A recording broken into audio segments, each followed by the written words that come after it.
Hello friends, आज हम लोग इतिहास के टॉप 30 इंपॉर्टेंट क्वेश्चन को करने वाले हैं जो कि आपके सहायक आचार शिक्षक वाली के दृष्टिकोण से काफ़ी इंपॉर्टेंट होने वाला है। यदि आपने 6 to 8 में हिस्ट्री विषय का चयन किए हैं तो ये वीडियो सीरीज एमसीक्यू का जो चल रहा है ये और भी ज़्यादा इफेक्टिव हो जाता है। तो चलते हैं एक एक क्वेश्चन को डिटेल में करते हैं। पहला और इंपॉर्टेंट प्रश्न है कि हिंदू, जैन और बौद्ध तीनों ही धर्मों का प्रतिनिधित्व करने वाली गुफा कौन सी है। पहला है नासिक, दूसरा है पितलखोरा, तीसरा है अजंता और चौथा है एलोरा।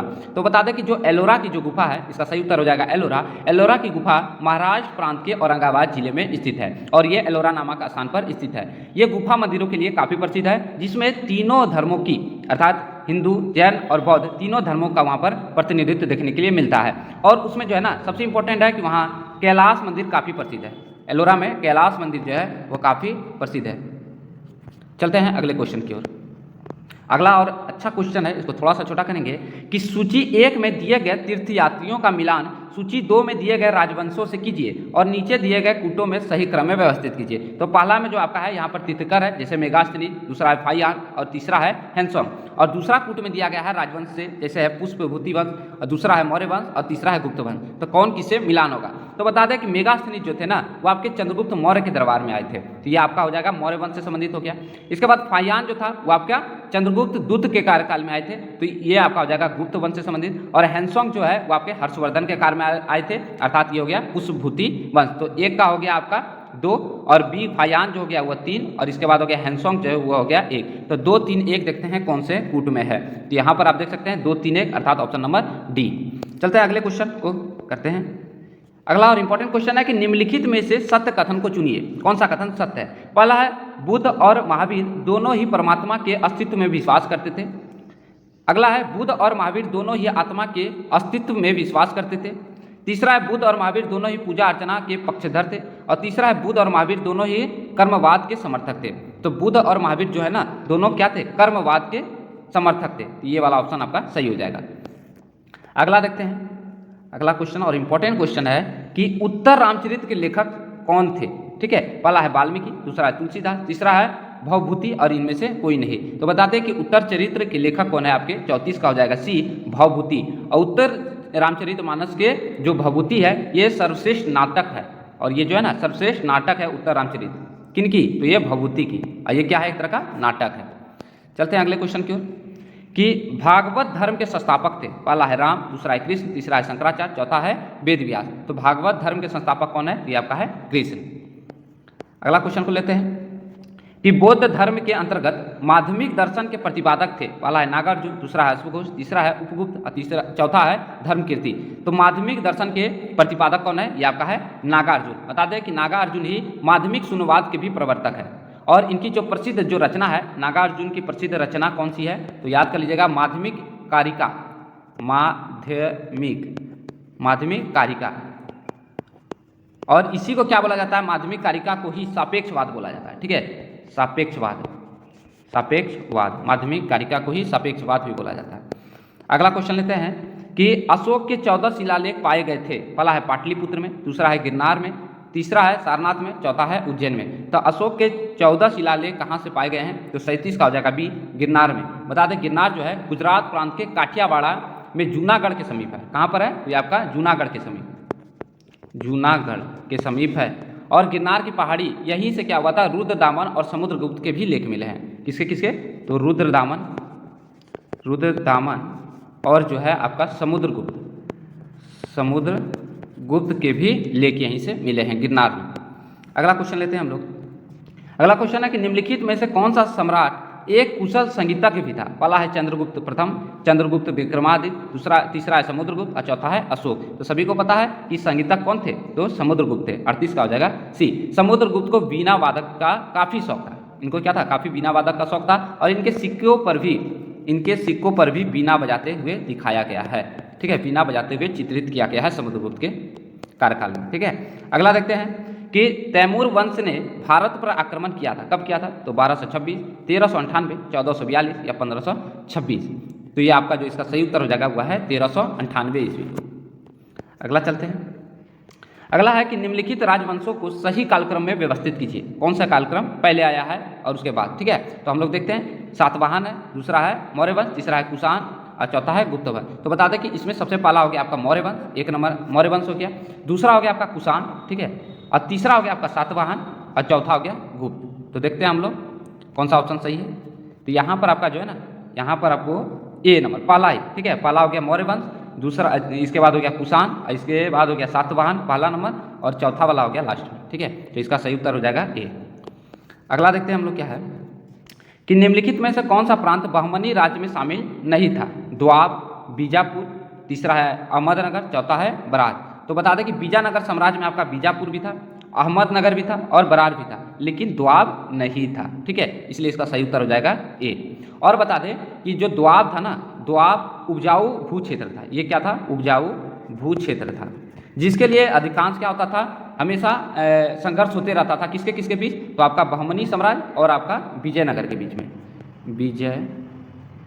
विजयनगर के बीच में हमेशा संघर्ष होता रहता था, लेकिन अंत में आपका विजयनगर साम्राज्य इसमें क्या कर लेता है? नियंत्रित कर लेता है द्वाब क्षेत्र पर। अगला क्वेश्चन लेते हैं कि किन दो मुगल शासकों के मध्यवर्ती काल में शेरशाह का शासन था, ठीक है। शेरशाह सूरी जो थे वह किन किन राजाओं के बीच जो है ना, मुगल शासकों के बीच में उनका कार्यकाल था। पहला है बाबर और हुमायूं, दूसरा है हुमायूं और अकबर, तीसरा है अकबर और जहांगीर, और इनमें से कोई नहीं। तो बता दें कि शेरशाह सूरी का जो कार्यकाल था वो आपका हुमायूं के बाद और अकबर से पहले का था, ठीक है। तो 42 का हो जाएगा बी। अगला क्वेश्चन लेते हैं कि बाबर एवं राणा संगा के बीच हुए युद्ध को कहा जाता है, क्या कहा जाता है? तो चंदेरी का युद्ध, हल्दी घाटी का युद्ध, खानवा का युद्ध, या इनमें से कोई नहीं। तो बाबर और राणा संगा के बीच जो युद्ध हुआ था वो आपका हुआ था खानवा का युद्ध। खानवा का युद्ध कब हुआ है? तो 17 मार्च 1527 ईस्वी को आगरा के पास हुआ था, ठीक है। 17 मार्च 1527 ईस्वी को खानवा का युद्ध, जिसमें से बाबर ही विजय हुए थे। अगला क्वेश्चन लेते हैं कि हर्ष ने किस विश्वविद्यालय को विशेष संरक्षण प्रदान किया था। तो पहला है विक्रमशिला, दूसरा है तक्षशिला, तीसरा है मगध, चौथा है नालंदा। तो बता दें कि उस टाइम का सबसे जो प्रसिद्ध जो था वो आपका है नालंदा विश्वविद्यालय। तो हर्ष जो है हर्षवर्धन किसे ज़्यादा संरक्षण प्रदान किए थे? तो नालंदा विश्वविद्यालय। अगला क्वेश्चन लेते हैं कि अकबरनामा का लेखक कौन था? अब्दुल रहीम, दूसरा है अबुल फजल, तीसरा है रसखान, चौथा है बाबर। तो अकबरनामा के रचयिता पहले हम लोग जान लेते हैं कि अबुल फजल थे, ठीक है। तो 45 का हो जाएगा बी। अगला क्वेश्चन है कि निम्नलिखित में से कौन अलवर संत नहीं था? पहला है पोएंगी, दूसरा है तिरुंग्याल, और तीसरा है पुंडम, और चौथा है तिरुमंगई। तो इसका जो सही उत्तर हो जाएगा 46 का हो जाएगा आपका बी, तिरुंग्याल। अगला क्वेश्चन लेते हैं कि मौर्य काल में सीता से तात्पर्य है, सीता से क्या तात्पर्य है? पहला है एक देवी, दूसरा एक धार्मिक संप्रदाय, तीसरा है राजकीय भूमि से प्राप्त आय, चौथा है ऊसर भूमि। तो मौर्य काल में जो सीता शब्द का प्रयोग किया गया है वो आपका है राजकीय भूमि से प्राप्त जो आय होता था। अगला क्वेश्चन है, अगला है कि फिरोज शाह तुगलक द्वारा स्थापित दार उल सफा का क्या अर्थ होता है, ठीक है। फिरोज शाह तुगलक द्वारा स्थापित दार उल सफा का अर्थ क्या होता है? पहला है एक दानशाला, दूसरा है एक खैराती अस्पताल, तीसरा है एक पुस्तकालय, चौथा है तीर्थयात्रियों के लिए एक प्रसिद्ध अतिथि। तो बता दें कि दार उल सफा का अर्थ हो जाता है आपका, ये है आपका एक खैराती अस्पताल, ठीक है, जहाँ पर रोगियों को चिकित्सा प्रदान किया जाता था। और फिरोज शाह तुगलक ने इसे कहाँ पर? दिल्ली में अवस्थित करवाया था, जिसको हम लोग खैराती, इसी को हम लोग क्या बोलते हैं? खैराती, खैराती दवाखाना, खैराती दवाखाना भी बोला जाता है दार उल सफा को। और यहाँ पर क्या मिलता था? रोगियों को निःशुल्क चिकित्सा और भोजन भी प्रदान किया जाता था, ठीक है। ये दार उल सफा में रोगियों को निःशुल्क चिकित्सा और भोजन भी प्रदान किया जाता था। चलते हैं अगले क्वेश्चन की ओर हम लोग। अगला क्वेश्चन है, थोड़ा सा छोटा करेंगे इसको। अगला क्वेश्चन है कि उत्तर भारत में चांदी का सिक्का टका जारी करने वाला कौन मध्यकालीन शासन था, ठीक है। टका जो है ना जारी करने वाला कौन मध्यकालीन शासक था? पहला है इल्तुतमिश, दूसरा है रजिया, तीसरा है अलाउद्दीन खिलजी, चौथा है मोहम्मद तुगलक। तो 49 का जो सही उत्तर है वो है आपका इल्तुतमिश। टका जारी करने वाला कौन था? तो इल्तुतमिश थे। अगला क्वेश्चन को लेते हैं कि गायत्री मंत्र के नाम से प्रसिद्ध मंत्र सर्वप्रथम किस ग्रंथ में मिले हैं? पहला है भागवत गीता, दूसरा है अथर्ववेद, तीसरा है ऋग्वेद, चौथा है मनुस्मृति। तो आपका जो है ना गायत्री मंत्र किस ग्रंथ से मिला है? तो 50 का हो जाएगा सी, ऋग्वेद में। और इसकी रचना जो गायत्री मंत्र के किए हैं वो कौन किए हैं? तो ये आपका है विश्वामित्र, ठीक है। कौन किए हैं? तो ये आपका है विश्वामित्र, और ये सूर्य देवता को समर्पित है। अगला क्वेश्चन है कि शिव की दक्षिणामूर्ति प्रतिमा उन्हें किस रूप में प्रदर्शित करती है? पहला है शिक्षक के रूप में, दूसरा है नृत्य करते हुए, तीसरा है विश्राम करते हुए, चौथा है ध्यानमग्न। तो दक्षिणामूर्ति जो शिव की है वह एक शिक्षक के रूप में प्रदर्शित है, तो ये आपका हो जाएगा ए। अगला क्वेश्चन है कि चीनी लेखक भारत का उल्लेख किस नाम से करते हैं? पहला है को की, दूसरा है इंतु, तीसरा है सीयू की, चौथा है सिकिया पोनो। तो चीनी जो लेखक है वह भारत का उल्लेख किस नाम से करते हैं? तो ये हो जाएगा आपका इंतु के नाम से। अगला क्वेश्चन लेते हैं कि अकबर की इच्छा अनुसार किसने रामायण का फारसी अनुवाद किया था? पहला है अबुल फजल, दूसरा है अब्दुल कादिर बदायूनी, तीसरा है फैजी और चौथा है अब्दुल रहीम खान खाना। तो रामायण का आपका जो है ना फारसी में अनुवाद जो किए हैं अब्दुल कादिर बदायूनी।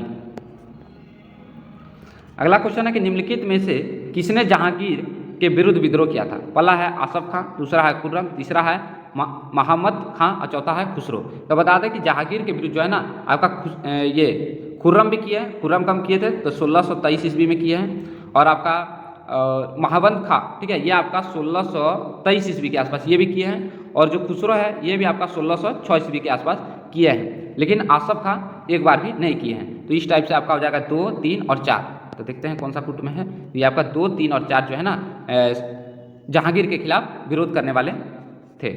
ये आपका खुर्रम हो गया, मोहम्मद खां और चौथा हो गया खुसरो। अगला क्वेश्चन को हम लोग लेते हैं।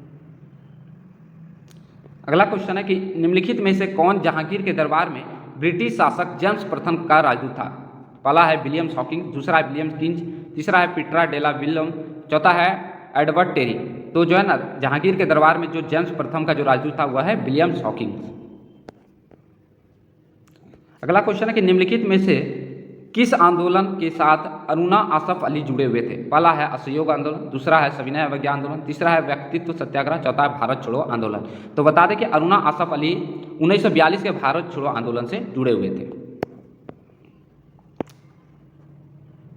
अगला और इंपॉर्टेंट क्वेश्चन है कि श्रुति साहित्य में निम्न में से कौन शामिल नहीं है?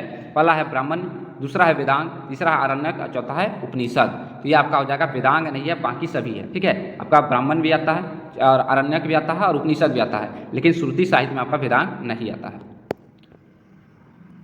अगला क्वेश्चन हम लोग लिखते हैं।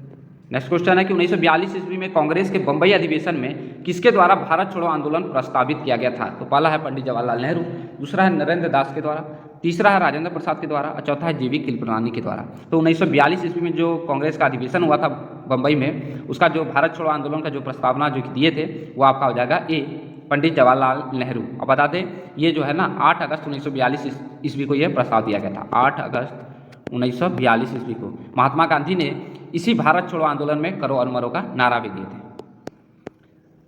अगला क्वेश्चन हम लोग लेते हैं कि चंपारण में तिनकटिया प्रथा का तात्पर्य क्या था? तो हम लोग बता दें कि तिनकटिया प्रथा जो था वह किसान के जो कुल भूमि होता था ना उसमें 3/20 भाग पर आपको नील उगाना पड़ता था, ठीक है। नील की कृषि करने के लिए बाध्य कर दिया गया था, जिसको तिनकटिया प्रथा कहते हैं। तो देखते हैं कहाँ पर। तो पहला ही है आपका 3/20 भूभाग पर नील की खेती करने के लिए बाध्य किया गया था।